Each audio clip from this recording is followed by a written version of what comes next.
Welcome to FCS Delivered, presented by FedEx Ground, and a new national podcast that will span the nation to talk college football in the Division I subdivision. I'm Craig Hadley, FCS Senior Editor for Stats Perform and TheAnalyst.com, and co-host of this podcast along with some FCS royalty, the one and only Gary Reasons. Gary, how you doing today? Hey, Craig, good to be with you. I'm actually great. Football is in the air. It's 107 degrees out here in Texas right now. And they're trying to play a little football. It's coming, though. I'm excited about the start of the season. That is pretty hot. I feel you. Now, Gary, I consider you to be the star of FCS Delivered. Can you tell us about your history in the FCS? Well, Craig, it goes back to a long time, and I played at the FCS subdivision level back when it was referred to as Division I AA. I played at Northwestern State, wonderful university in Natchitoches, Louisiana. Had a great career there. Wound up making first team All-American 3 years in a row, my sophomore, junior, and senior seasons. And I really was the first one ever to do that at the subdivision level, which really was pretty cool. Then I went on to the NFL with a nice career with the New York Giants, won a couple of Super Bowl championships. And then when I got out of the game, I became a broadcaster, a television broadcaster with ABC Sports. And I've been involved with broadcasting for this is my 30th season calling college football games. Go figure. But I've been around the FCS ranks significantly, and I really feel like I have got a real kinship with a lot of the different things that we do. You and I, we work together on presenting the FCS National Awards Show every single year. Been involved with that for almost a decade with you now, and it's really been a pleasure. I've been around the FCS National Awards for over 25 years, so I really like that position, love it, and I'm glad to be able to be the host and executive producer of that FCS National Awards Show, and look forward to bringing this podcast on a national level out to everyone who's watching. Yeah, that is some background, Gary. So Seth Biley is our producer, and Graham Bell is our senior multimedia producer at TheAnalyst.com. FCS Delivered, presented by FedEx Ground, is available across all your favorite podcast platforms. There's Apple, Spotify, Google Podcasts, iHeartRadio, and many more. So please be sure to subscribe to the weekly show to never miss an episode, and also to rate and review us. Hopefully it'll be a positive rating. I mean, you could also watch us on YouTube, our YouTube channel. Just search for FCS Delivered. Now, why are we here, Gary? Well, we're here to talk about FCS football. We're going to talk about a lot of different things and in this podcast, and I think it's going to be kind of eye-opening, I hope. We're going to give our perspectives on what's happening in the subdivision and what's going to happen on a week-to-week basis. Early on here, we're going to start looking at some of the prognostications that we'll take a look at going across the FCS and some of the All-American teams. We'll look at some of the watch lists. We've got a whole plethora of things, Craig, that we're going to look at here, and we're going to bring this to a discussion between you and I, and we might have a guest or two along the way, but we'll have a lot of fun. Sure, we will. All right, so if we're going to talk 2023 season, I mean, it's the 46th in the FCS. It began in 1978 when Division I split into 1A and 1AA. Now it's the FBS and the FCS, Football Championship Subdivision. 128 schools this year, 15 conferences combining on 13 leagues. What stands out to you about the FCS? Well, I think it has grown. I think the prominence is there, and I love the format of the FCS. I love that we play a college season that it means something significantly to win your conference. And that's really got to be paramount for most student athletes and coaches in this subdivision, because you've got to get there. That's the only way you can guarantee yourself an entry into the playoffs, which the FCS has had for years and years and years. And we have the FCS National Championship game here in Frisco, and we give out the awards for the FCS National Awards the night before every year here in Frisco, Texas. So meaning playing a conference champion and getting there means something. Otherwise, you're going to have to get in as an at-large bid or have a little luck on your side. But that's really it's meaningful, I think, to have that type of a setup, and it ends with a bracketed tournament, so to speak, to finish the season. Yeah, it's a great point, Gary. I always find that people in the FCS community, they point to that 2014 playoff with such pride, knowing it hasn't quite been as deep on the FBS level. So I just think you nailed it. That is like the pride and joy on the FCS.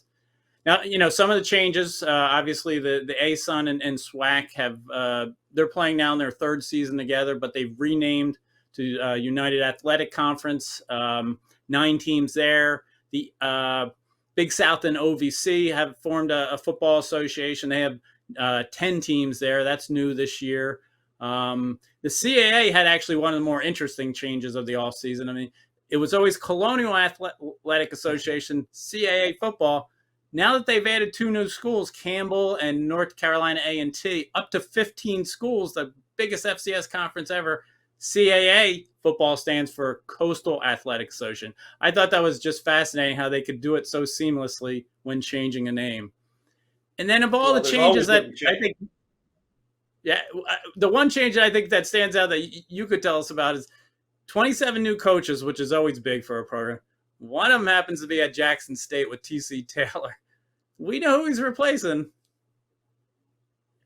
Well, being going in there and having a program that was run by Deion Sanders is obviously something that you have to kind of understand what you're getting into. And Deion did a great job when he stepped into the ranks at the FCS level. Now have an opportunity at Colorado. Good luck to him. But I think there's going to be change created time, and that's what's neat about college football. We all root for our alma maters. Myself, Northwestern State. I've got a lot of ties there. I was just there this past weekend.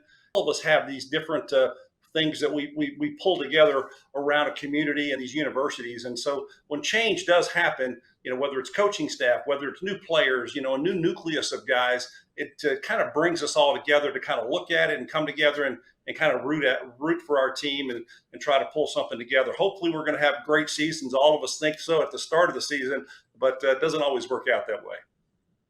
Sure. Change really hits a program, but it brings excitement because everybody has extra energy. We're going to go to a quick break, and then we'll be back to talk more FCS Delivered, presented by FedEx Ground.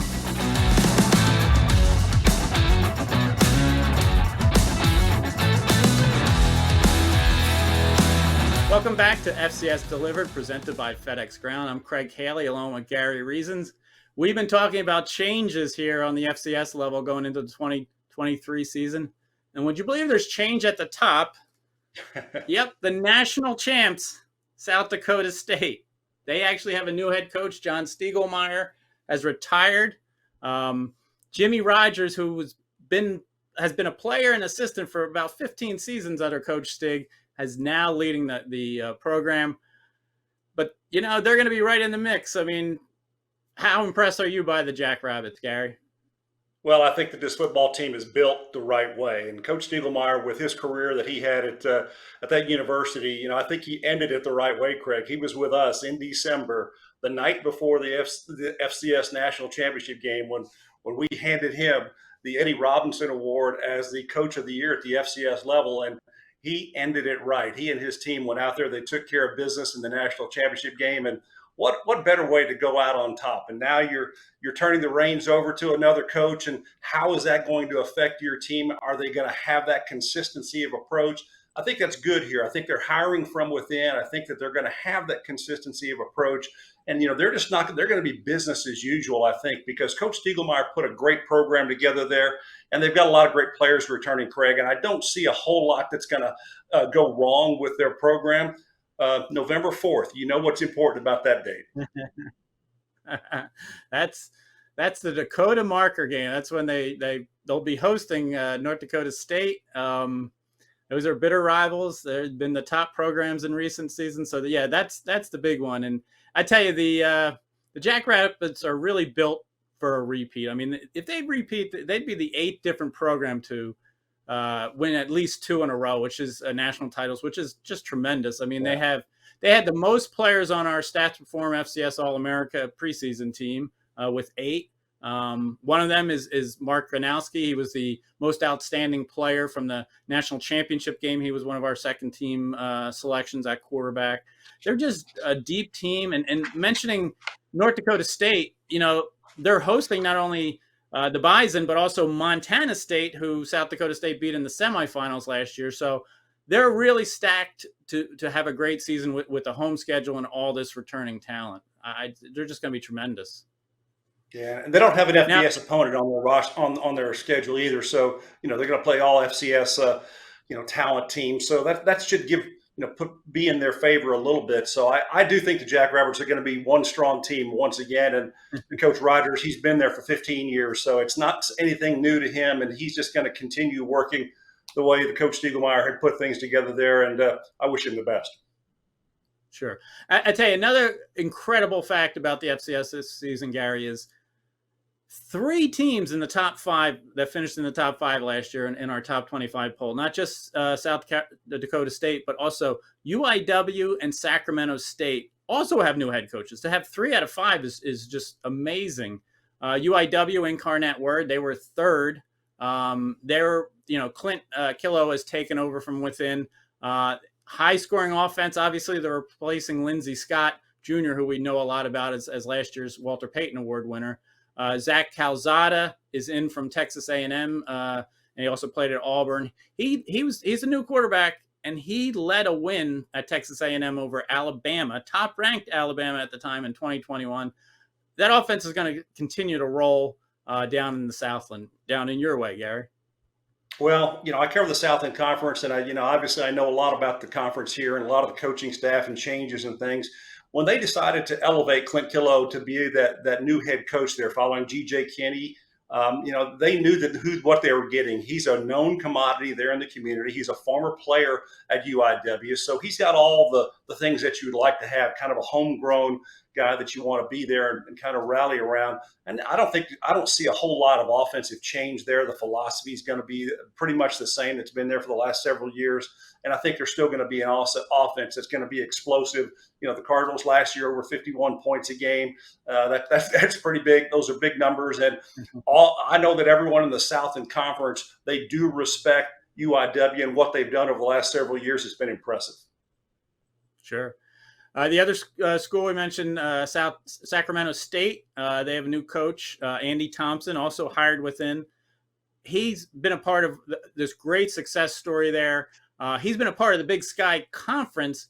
I think it goes back to 1997 as a player at Montana. He's been in the league every year except for one in that time. So it's kind of a seamless approach for the Hornets.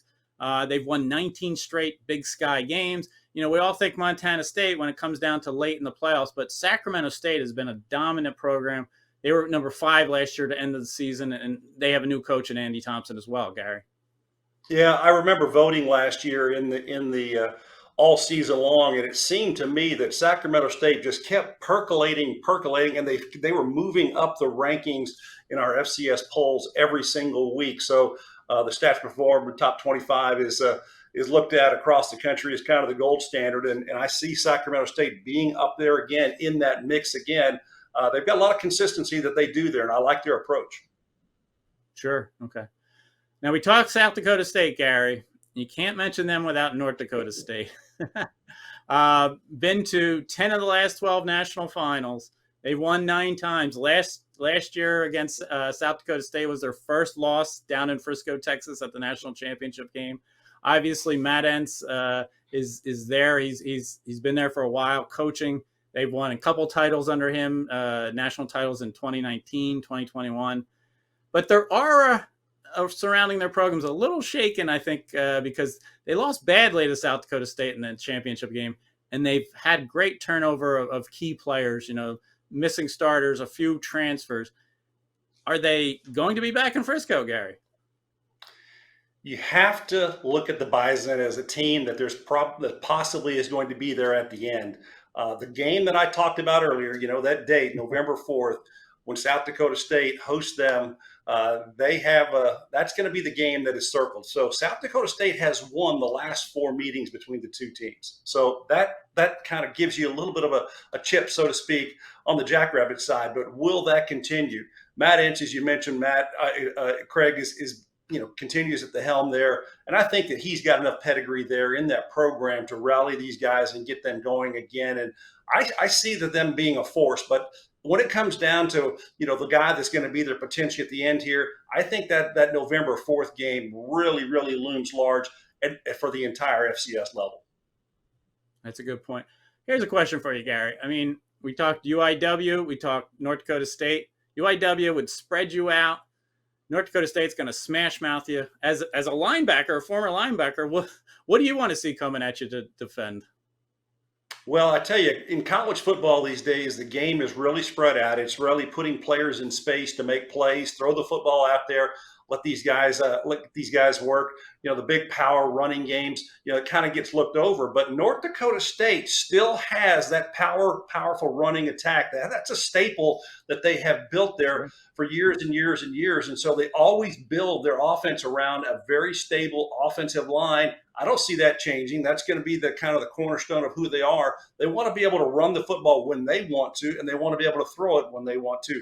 Almost like a Bill Parcells mentality, the guy that I know a little bit about, and that's kind of good seeing that the team still think that pounding that running game at you can really be a difference, and I think it can still be for North Dakota State.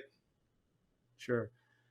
Montana State, they're kind of built like North Dakota State and South Dakota State because they're strong on both lines, and that's been key, I think, for a while now in the FCS, being really strong on the offensive defensive line.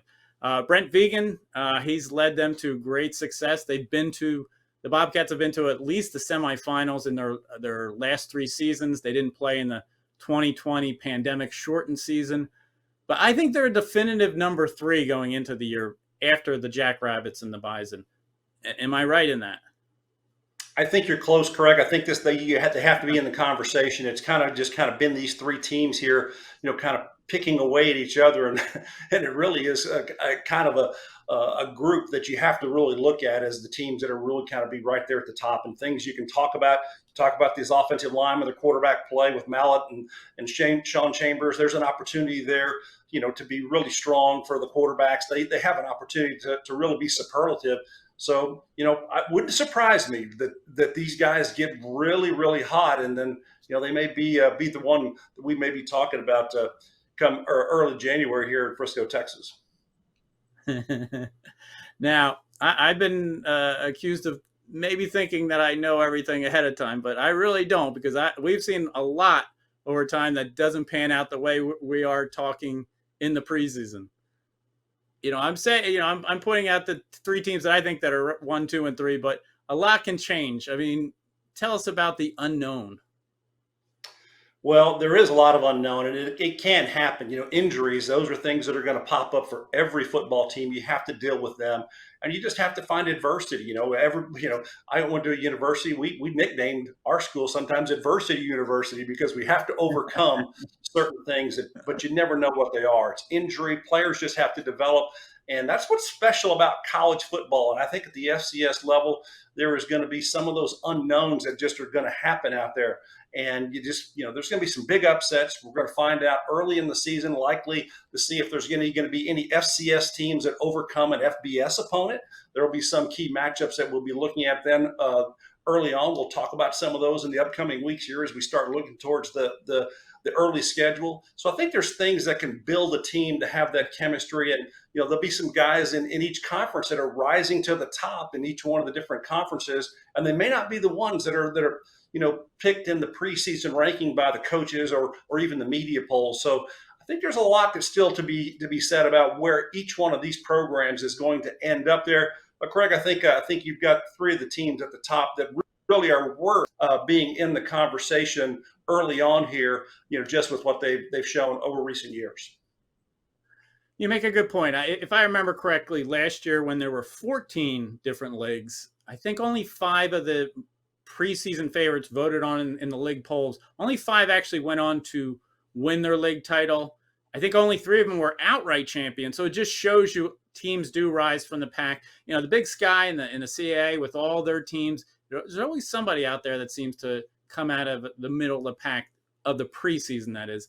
I think Sanford last year winning the SoCon, that was a surprise. Or North Carolina Central was there all year, but we all thought, as the MEAC champ, they would lose to Deion's Jackson State team. And sure enough, North Carolina Central won the Celebration Bowl. But all right, then let me put you on the spot, Gary. I mean, if you had to pick a national champion, would you take South Dakota State or the field, which now includes North Dakota State for a change? Well, there's one team and then 118 other teams? It seems like a pretty good bet to take the field. But you look at what the team has put together, and how well they have played year after year, and being able to have that consistency of approach, and the players just are buying into it. I'm one of those football junkies, Craig, where I love the process that teams put together, and I call it structure. The structure that you build as a football team, and it all starts with the head coach and the previous head coach, and maybe the one before him, that gets this program to where they expect to win. It's not just out there trying to figure out a win. They expect to win. And that's what's happened with the North Dakota States and South Dakota States. That's the programs that they have built. They expect to win. I know there's a lot of teams that are, doing new things. They've got new talent out there. They're still looking to find themselves. And early in the season, each one of these teams in their different conferences, they're looking to see who's going to evolve, who's going to gel. We kind of know basically the makeup of those two teams, North Dakota State and South Dakota State, because of what they've done in recent years. So I think I might probably take South Dakota State against the field, just because of the structure factor. I think I'm joining you on that with that veteran team that's back with the Jackrabbits. But FCS Delivered, presented by FedEx Ground, is one of the reasons we're doing this is because of FedEx Ground's expanded sponsorship of all that we do at Stats Perform and the analysts with the FCS. I mean, last year, FedEx Ground sponsored the Doris Robinson Scholar Athlete of the Year, which was Jake Chisholm from Dayton, a tremendous running back. Now they're sponsoring all of our awards, presenting all of them, from the Walter Payton to the Buck Buchanan, Jerry Rice, the Eddie Robinson, all long-standing national awards in the FCS. Our top 25 national poll.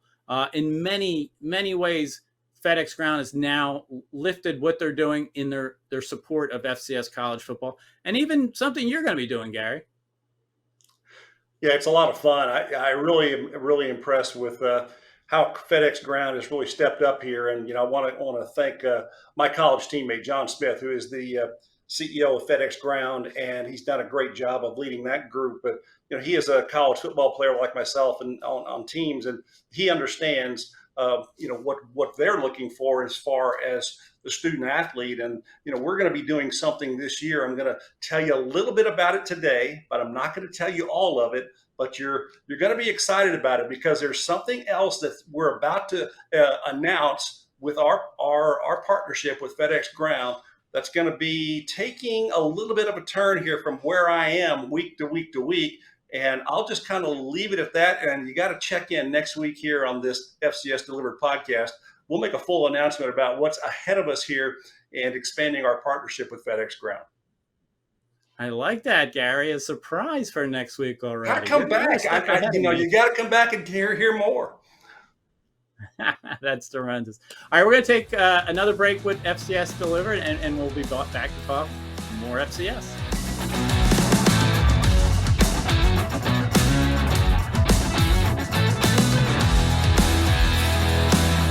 Welcome back to FCS Delivered, presented by FedEx Ground. I'm Craig Haley. I'm here with Gary Reasons, and this is our final segment, Gary. We've been talking about a lot of the teams that are, going to be right there at the top of the FCS.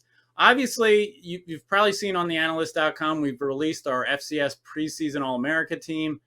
What a vast amount of talent out there. There were 52 schools represented from the 13 leagues, 107 players. It just shows you how far reaching the FCS is. Plenty of veterans too. What stood out to you on the All-America team? Well, it is. It's a good mix. That's the thing, Craig. It really is. What we take a look at is all these different players and what they have done up until now, and so they're playing off what they previously done, and maybe the previous things that they've done gives you an expectation level for where they might be today. And these All-American selection teams really just kind of set the table for hopefully some superlative play throughout the FCS. So I applaud and congratulate all of the the young men who are offensive, defensive, special team players that are mentioned as All-Americans, preseason All-Americans on our Stats Perform All-American list. It's well deserved, and hopefully you're going to have a great season to expand on that and possibly get there at the end. Sure. I think we all like preseason lists. It gets us talking. There's debate. It just really gets us going in a flow towards the season. We followed up with the preseason All-America team with the Walter Payton Award watch list, which the award goes to the FCS Offensive Player of the Year, and obviously it's presented by FedEx Ground now. 12 past finalists were on that list of 35. You remember Jaden Sheridan, the Monmouth running back from last year's announcement. He finished third. Did you like the list? I think the list is pretty good. I really do. Jaden was with us in Frisco this past January. He was there as one of the top finalists for the Walter Payton Award, and he's back for Monmouth. He had a monster year at the running back position. Michael Hires is going to have an opportunity there with Sanford to do well, and Southeast running back Geno Hess also possibly there. He was fifth last year, so there's a lot of players that had a great run a year ago, and we'll just kind of see where things bubble up here. We're going to be watching every single one of them throughout the season, and it's going to be fun to kind of see week to week to week who is playing well, and we'll see how well this preseason watch list kind of shakes out in the end. And then, like the Payton Award, we have the Buck Buchanan Award watch list, which, Buck Buchanan, all-time great. That award goes to the FCS Defensive Player of the Year. And two of the finalists are back that made it to Frisco. John Pius from William and Mary was second. David Walker, Central Arkansas defensive end, was third. I mean, there's some of the key ones back, but 13 past finalists. Payton, Buchanan, do you feel like one's easier to gauge before the season or during the season? No, not really. I think that they've all got to show up and play. It was good to meet John and David, both of them in Frisco last year. They really well-deserved players. Did not win that award, but it's really, really pretty fun. And, for these guys, and, just kind of give you a quick little story here, Craig, myself, as a college football player, was inducted to the College Football Hall of Fame with two of our namesakes here, both Walter Payton and it was posthumously Buck Buchanan. So we were the inaugural class of small college players inducted to the College Football Hall of Fame together. So I have a kind of a kinship here with these guys, and it's been kind of fun for me over the years to kind of bring these awards along as a host and MC of that award show, and it's just been a lot of fun for me, and I'm really appreciative of being able to do that and kind of give this back to the new age of players that are coming into the game today. I tell you, Gary, the night of the FCS Awards banquet, you're been the longtime host. It always feels like New Year's Eve to me. The electricity in the air at that banquet, everybody's anticipation of the winners, and just, do you agree that it feels like New Year's Eve? It is a good night. It's really fun when we have a group of people that are there and their hearts are all in the right place. And it really is a showcase of the best talent across the FCS. We bring them in, we wine them and dine them, so to speak, and it's a lot of fun. And we really celebrate the great play of these athletes. And with FedEx Ground as our partner, they really want to extend into the athlete community. And a little bit about the partnership here with FedEx Ground is that they're really looking to, make themselves known in the athlete community, because one of their goals as a company is to recruit student athletes, collegiate student athletes. So they feel like that they have the makeup to be a part of a global company, which is what FedEx Ground is, and all of the FedEx brands. So that is something that is paramount within our partnership here, is to bring a little bit of prominence all to the student athletes, and also introduce FedEx Ground to these student athletes. So more on that ahead, as I've got something else to talk about, and we'll talk more about that next week, Greg. Certainly. FCS Delivered next week. I mean, not only Gary's surprise announcement, but we'll be talking FCS preseason top 25, because those rankings will be out already by then. Maybe we'll talk some more watch lists. I mean, there's just tremendous talent. We could talk all day and night about FCS level. We will start to premiere podcasts on Wednesdays moving forward. Obviously, the FedEx Ground sponsorship, is really, going to take it to the next level with FCS Delivered. I mean, it's available on all your favorite podcast platforms, as we mentioned. Don't forget it's Apple, Spotify, Google Podcasts, iHeartRadio, others. Our show will be on our YouTube channel, so just search for FCS Delivered. I hope we get some positive reviews on the YouTube channel, Gary. Well, it's going to be a YouTube channel that's going to be growing, Craig. Every single week, there's going to be more. I'm giving you more stuff away here than I really meant to, but there's going to be things out there that are going to be new to folks, and it'll be fun to follow and fun to watch. But Craig Haley does a great job. He is our lead writer, and he writes about everything about FCS, and he is the guy. So theanalyst.com is where you're going to be able to find all of Craig's work, and we work all the time throughout the whole season, and even in the off season, he brings it all there, kind of wraps it up in a nice little bow so we can all look at it, talk about it, and it makes it a lot of fun. Well, thank you, Gary. I mean, as I mentioned, you are FCS royalty to me, and to hear your stories, what a background. And special thanks also to Seth Biley and Graham Bell, our producers of FCS Delivered. I think it's been a fun first podcast, and looking forward to many more, Gary. Yeah, it's going to be a blast all season, Craig. Thank you, buddy. All right. Thanks again to FedEx Ground for presenting FCS Delivered, and we will see you soon.